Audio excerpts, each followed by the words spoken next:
अब जो राष्ट्रीय अपराध ब्यूरो है वो तो 22 के बाद देता नहीं है, 2 साल के बाद देता है।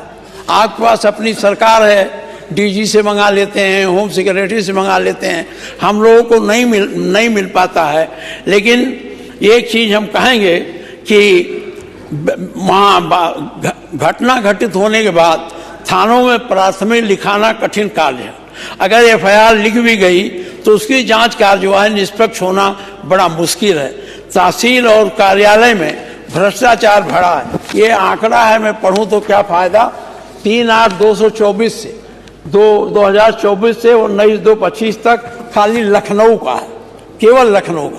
आपके जिले का मुख्यमंत्री जी मैं लिया हूँ, नहीं पढ़ूंगा, वो तो दूसरी बार पढ़ा जाएगा।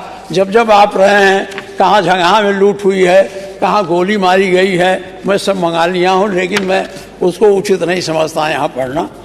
ये 3/8/24 से 19/2/25 तक लखनऊ में जो घटनाएं हुई हैं, बलात्कार की 177, छेड़छाड़ की 122, हत्याएं 167, डकैती, लूटपाट, अपहरण, मारपीट, ठगी, चोरी 427, साइबर क्राइम 23, केवल 3/8/24 से 19/2/25 के बीच में खाली लखनऊ जिले में 916 घटनाएं हुई हैं। जबकि आपका मुख्यालय है, सारे बड़े प्रशासनिक अधिकारी, सारे बड़े अफसर यहीं रहते हैं और सबसे ज्यादा पुलिस फोर्स इसी जिले में लगी होगी। ये घटनाएं आपकी बढ़ी हैं। दूसरी बात मैं ये कहूँगा कि जो मुकदमे हैं, मुकदमे के बारे में आपने बताया है, 2022 में वर्ष अंत तक 1,15,91,109 आईपीसी के अपराध लंबित पाए गए। सत्य केस होने के बावजूद सबूतों के अभाव में 80,413 केस बंद कर दिए गए, जो चले ही नहीं।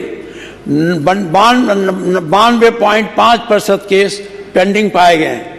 1,38,083 एसएल अपराध लंबित पाए गए और अपराध सब सत्य होने के बावजूद सबूतों के अभाव में 26,415 केस बंद कर दिए गए हैं। इसका पेंडिंग परसेंटेज 34.9 पाया गया है।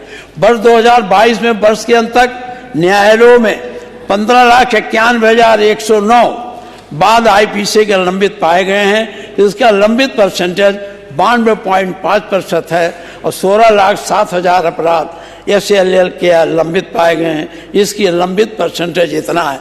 माननीय मुख्यमंत्री जी, आपने तमाम जिलों में, आपने तहसीलों में अपने तरफ से वकीलों की नियुक्ति की है और इसके लिए बड़े बड़े आपके थानों में भी अब विवेचना करने की कमी नहीं है।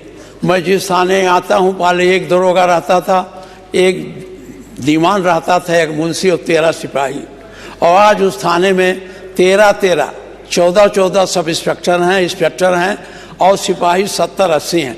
जब इतनी संख्या इनकी बढ़ गई तो विवेचना में क्यों विवेचना क्यों नहीं हो पा रही, क्यों ये केसेस पेंडिंग हैं, ये आपको देखना चाहिए। और ये पेंडिंग केसेस से कितना नुकसान है लोगों का। जो मुलजिम हैं उनकी जमानत नहीं हो पा रही है, जेलों में पड़े हैं।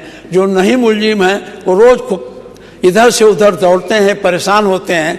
तो इन पेंडिंग केसेस के बारे में भी मैं बहुत सुझाव दे चुका। कितना मानेंगे कितना नहीं मानेंगे तो आप पर निर्भर है, लेकिन ये हमारे सरकार की कमी है और इस कमी को मैं आपके सामने रख रहा हूँ।